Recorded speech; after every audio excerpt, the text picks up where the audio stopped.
Jess wakes up incredibly warm. Somewhere downstairs, her mum and younger brother are talking loudly about cereal. Must be time to wake up. Almost. She still has time if they haven't left yet. She turns, sighing happily at how comfortable her bed is, eager for a few more minutes before her alarm goes off, and finds a heavy weight draped across her stomach. Jess opens her eyes. Abby is sound asleep, with her arm curled around Jess's waist, holding onto her tightly. Under the covers, Abby threw a leg over her, like an anchor. There's a faint smile on Abby's lips, as if she's dreaming of something special. Sometime during the night, Jess's pajama shirt rucked up. Abby's hand rests on Jess's bare skin, and Jess stares at it. Abby's fingers move a bit every time she takes a breath, and every brush seems to radiate to Jess's core. Downstairs there's a loud thump, and Abby stirs, curling closer to Jess. Jess closes her eyes and takes shallow breaths, not wanting to break the spell.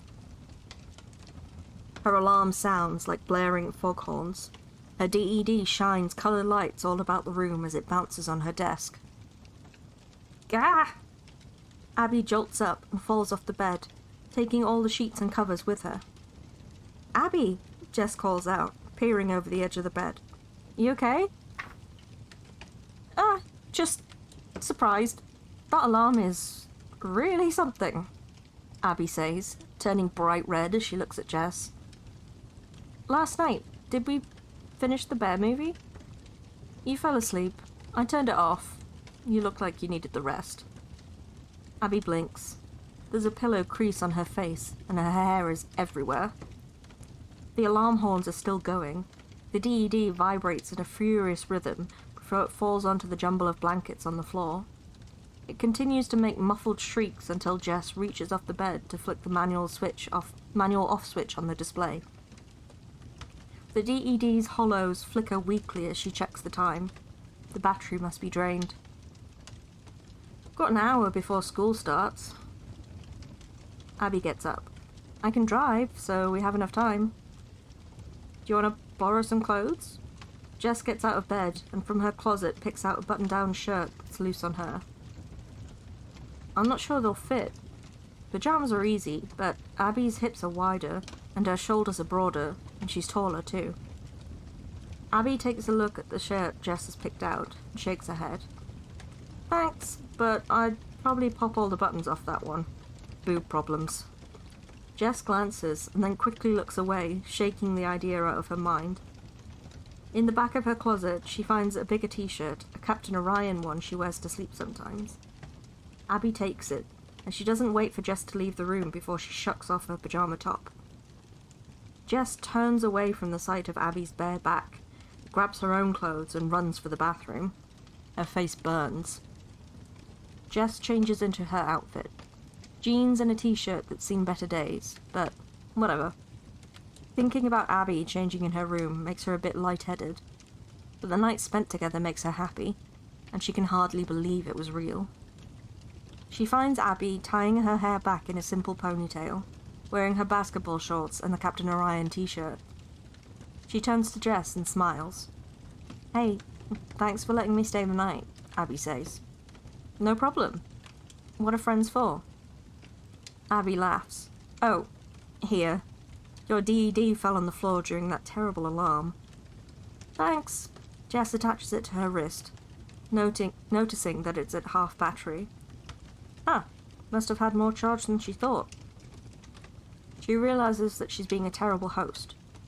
Oh, is your DED dead or anything? You can charge it while we eat. I mean, it won't be much, but I'm good, thanks, Abby says, waving her own wrist. Her DED is fully charged, judging by the strength of the projections. Your batteries must be amazing, Jess mutters. Abby shrugs and follows Jess out of the room. Li Hua has already left to take Brendan to his college, and Jess grabs a box of Captain Orion's favourite, trademark, breakfast pastries out of the pantry. Chocolate or strawberry? Ooh, chocolate, Abby says. Jess toasts 2 chocolate pastries, and then they're off in Abby's shiny Mercedes. I'm sorry that, you have to wear my clothes. I know you usually like to dress up for school. Abby shrugs. It's no big deal. I mean, this year I've thought a lot about things and, like, it's hard work, being student body president and captain of the volleyball team. I mean, people expect so much of you, and I always have to be on all the time. And then, earlier this year, well, my mum got sick. Oh, I'm sorry. Do you know what it is? She remembers Abby's parents were at a conference. Or maybe it was just Abby's dad? No, not yet. But it's serious. It's why I quit the president gig and stopped playing volleyball. Don't worry about it. The pressure stuff.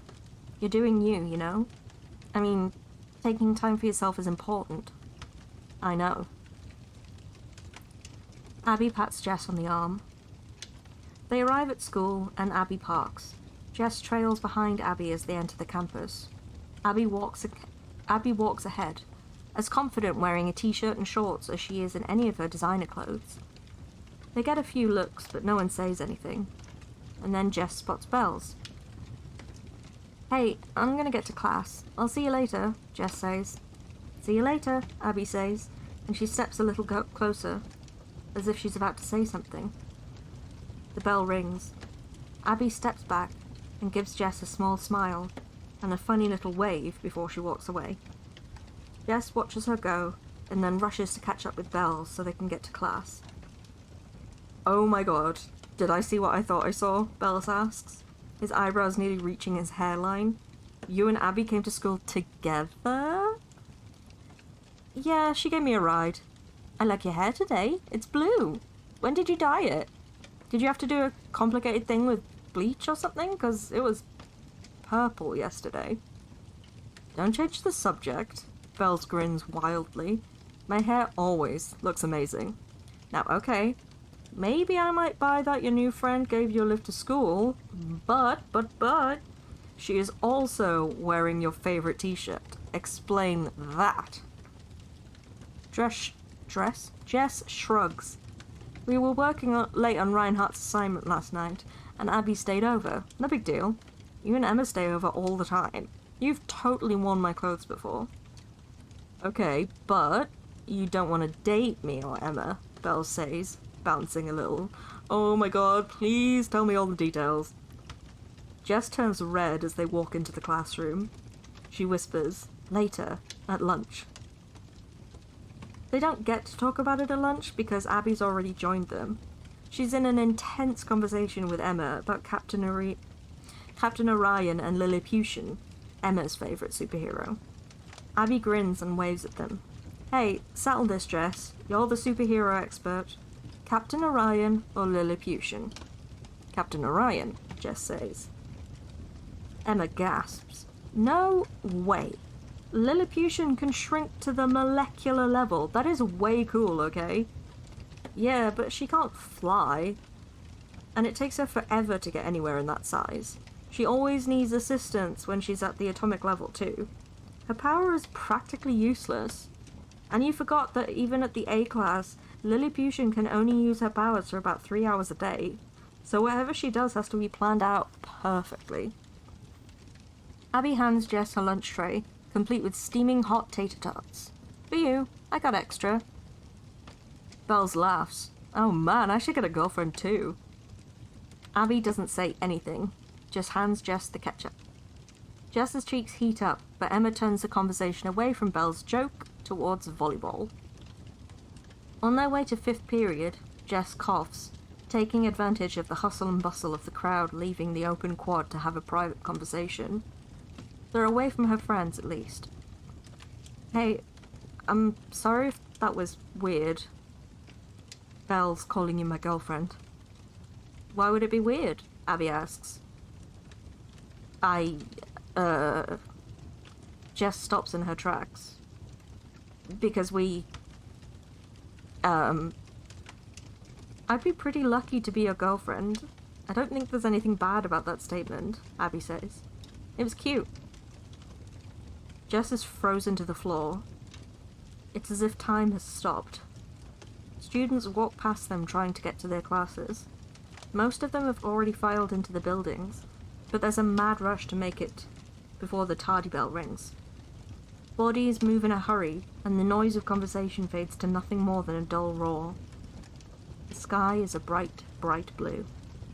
Her heart thuds, still beating. Blood still rushes through her veins. Jess is breathing, but she can't move. Abby's smile is overwhelming, and Jess is too big for her skin, as if she might float away in the exhilarating possibility of the moment. "Oh, you, Jess says. "I would love to ask if you... do you want to..." The bell rings, and Jess's heart sinks. Could she work up the courage to ask again later? It was hard enough trying now. It'll be fine to be friends. Last year she couldn't have imagined being friends with her crush, and now they hang out all the time. "Never mind," Jess adds in a small voice and starts to walk away. "I'll see you later." "Jess," Abby calls back. "To what you were asking?" "Yes, I'll go out with you." "That is what you were asking, right? Otherwise I'm gonna feel really dumb." "Oh." Jess blushes and nods. "Yes, I am... okay, a date, yes?" Abby chuckles. "Okay, we can talk about it on the way to work, yeah? Make plans then?" Jess nods and watches Abby rush off to her own class wearing Jess's t-shirt. Jess walks on clouds for the rest of the day.